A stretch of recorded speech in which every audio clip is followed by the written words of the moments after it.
கர்த்தருடைய நாமம் மகிமைப்படுவதாக. ஆண்டவரும் அருமை இரட்சகருமாகிய இயேசுவின் நாமத்தினால் இந்த புதிய நாளுக்காய் நான் கர்த்தரை ஸ்தோத்திரிக்கிற இந்த நாளிலே கூட ஆண்டவராக இயேசு கிறிஸ்து நம்மோடு கூட பேசும்படி கேட்போமா? பரிசுத்தம் கிருபையும் நிறைந்த நல்ல தகப்பனே, எங்களோடு கூட பேசுங்க.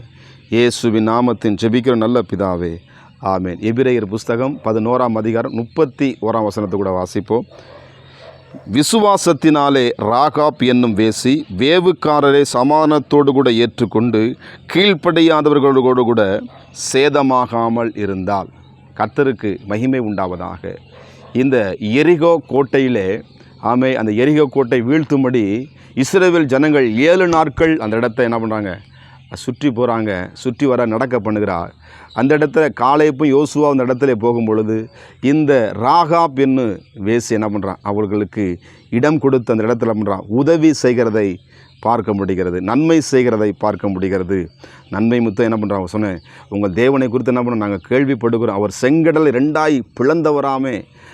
வானத்தையும் பூமியை உண்டாக்கின சர்வவல்லமுள்ள தேவன், சர்வ வல்லமுள்ள தேவன் எங்களையும் என் குடும்பத்தை என்ன பண்ணுங்க, எப்படியாவது இந்த அழிவிலிருந்து, ஏன்னா அந்த பட்டணம் அழிக்கப்பட போகிறது. ஆண்டவராக இயேசு கிறிஸ்து என்ன பண்ணார், இந்த பயங்கரமாக இந்த எரிகோ கோட்டை என்ன பண்ணுது, விழப்போகுது. இந்த எரிகோ கோட்டை அந்த என்ன பண்ண எல்லா ஜனங்களும் அந்த எரிகோ கோட்டை நம்பியிருந்தாங்க. அவங்க என்ன பண்ணல, இயேசு கிறிஸ்துவை நம்பலை. எரிகோ கோட்டை மதில்ச்சுவர் என்ன பண்ணியிருந்தாங்க, நம்பியிருந்தாங்க. ஆனால் மதில் சுவர்கள் அவர்களை ஏமாற்றினது. அந்த மதில் சுவர்கள் என்ன பண்ணுதுங்க, தரமட்டமாய் கீழே விழுந்தது. ஏன்னா அந்த மதில் சுவரை யாராலும் இடிக்க முடியாது. மனிதர்களால் போய் என்ன பண்ணுது, அவர் கல்லை வச்சோ கமெண்டி வச்சோ என்ன பண்ணாது இடிங்க. ஏன்னா ரதங்கள் ஓடக்கூடிய மதில் சுவர்கள், பிரம்மாண்டமான மதில் சுவர்களை அந்த இடத்துல என்ன பண்ண கட்டி வைத்திருந்தார். அது நடுவில் தான் அந்த ஜனங்கள் வாழ்ந்து கொண்டிருந்தாங்க, பட்டணம் வாழ்ந்து கொண்டிருந்தது. ஆனாலும் பாருங்கள், ஆண்டவருக்கு பிடிக்காத அந்த காரியங்களை செய்யும் பொழுது அந்த எரிகோ பட்டணத்தை தேவன் அழிக்க சித்தமானார். அதிலிருந்து அந்த ராகாப் இந்த குடும்பத்தை ஆண்டவராக இயேசு கிறிஸ்து என்ன பண்ணார், பாதுகாத்து என்ன பண்ணார். ஏன்னா அந்த குடும்பம் என்ன பண்ணுது, இயேசுவை ஏற்றுக்கொண்டது. என் இருதயத்தில் என் ஏசப்பாவுக்கு என்ன பண்ணுறேன், நான் இடம் தரேன். இந்த ஏசப்பா எனக்கு தெரியாது, ஆனாலும் நீங்கள் சொல்கிறீங்க அந்த இயேசு என்ன பண்ணுறேன், நான் நம்புகிறேன். எனக்கு எப்படியாவது என் குடும்பத்தை என்ன பண்ணுங்க, பாதுகாத்து கொள்ளுங்க, எங்களை எப்படியாவது காப்பாற்றுங்க அப்படின்னு சொல்லி இந்த ராகாப் பேசி என்ன பண்ணுறா, இயேசுவுக்கு இடம் கொடுக்கிறார். இயேசுடைய வார்த்தையை கேட்கிறார். அதன்படி என்ன பண்ணார், அந்த ராகாப் பேசிய ஆண்டவர் ரட்சித்து என்ன பண்ணார், அழகாக அந்த குடும்பத்தை வெளியே பாதுகாத்து கொண்டு வருகிறார். இந்த காலை வேளையிலே கூட ஆண்டவராக இயேசு கிறிஸ்து உங்கள் குடும்பங்களை பாதுகாக்கும்படி, உங்களை விடுவிக்கும்படி. ஏன்னா அந்த பூமியும் வானம் ஒரு சுருட்டப்பட்ட புஸ்தகம் போல மாறப்போகுது. இயேசு கிறிஸ்து பூமிக்கு வந்து மரித்து அடக்கம் 3 உயிரோடு எழுந்தார். மறுபடியும் இந்த பூமிக்கு ஏசப்பா வரப்போகிறாங்க. அந்த இயேசு கிறிஸ்துவை இந்த ராகாபேசி ஏற்றுக்கொண்டார். அவன் சந்தோஷமாக என்ன பண்ணுறான், நான் அது என்ன பண்ணேன், என்னை சேதமாக்காதபடி இந்த பூமியில் எத்தனையோ பாவங்கள் அக்கிரமங்கள் பெருகிறது. ஆனால் வேசியாக இருந்தால் கூட என்ன பண்ணான், நான் பரிசுத்தமாக வாழ்வேன், இதனால் வரைக்கும் நான் பாவம் செய்ய, இனிமேல் நான் பாவம் செய்ய மாட்டேன், நான் பரிசுத்தமாக இயேசுக்கு வாழும் மனம் திரும்பி என்ன பண்ணேன், இயேசுவை உறுதியாய் பிடித்து கொண்டார்.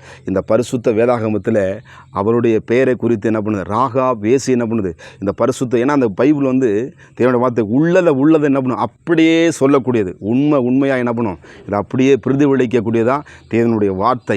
இந்த ராகாப் வேசி நம்ம வாழ்க்கை என்ன பண்ண, சேதமாகாதபடிக்கு தன் குடும்பத்தை பாதுகாத்து ஆண்டவருக்கு ஒப்பு கொடுத்தா.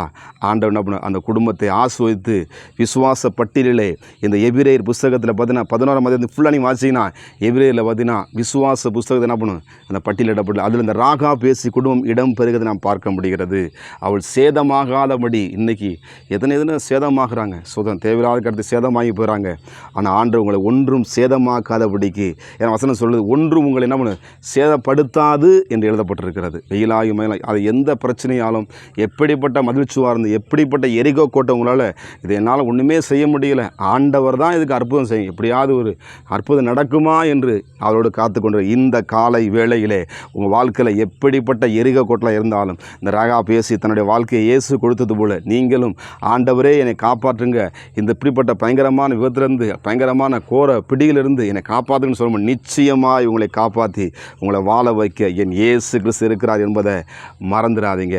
ஆனால் நம்ம பரிசுத்தமாக வாழும்போது இந்த பூமியில் பாவங்கள் பெருகி இருக்கிறது.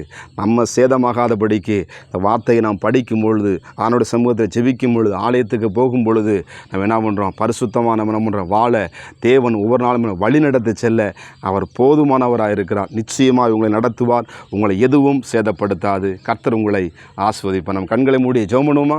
பரிசுத்தம் கிருபை நிறைந்த நல்ல தகப்பனே. ராகா வேசியை கூட பாதுகாத்த கர்த்தர் தன்னை சேதமாகாதபடிக்கு இந்த உலகத்தில் எத்தனையோ பாவக்கரைகள் ஆண்டவரே பிள்ளைகளை சேதப்படுத்துதப்பா. படிக்க போகிற இடத்துலையும், வேலை செய்கிற இடத்துலையும், ஊழியத்திலையும் ஆண்டவரே எத்தவிதமான கரைகள். ஆனாலும் ஆண்டவரே நீங்கள் பாராமாட்ட எல்லாவற்றையும் உதறி தள்ளிவிட்டு ஆண்டவரே விசுவாசத்தை தொடக்க முடிக்காமல் இயேசு கிறிஸ்துவை நோக்கி பயணம் பண்ணுங்கப்பா. வார்த்தையின்படி நம்முடைய பிள்ளைகளை கூட நீங்கள் நீங்கள் அப்படியா செய்யப்படுவதற்காக ஸ்தோத்திரம். எந்த காரியமும் பிள்ளைகளை சேதப்படுத்தாது விடுவிக்கும்படியாக செபிக்கிறேன். ஆசீர்வதிங்க இயேசுவின் நாமத்தின் பிதாவே, ஆமென். God bless you. கர்த்தர் உங்களை ஆசீர்வதிப்பாராக. ஆமென்.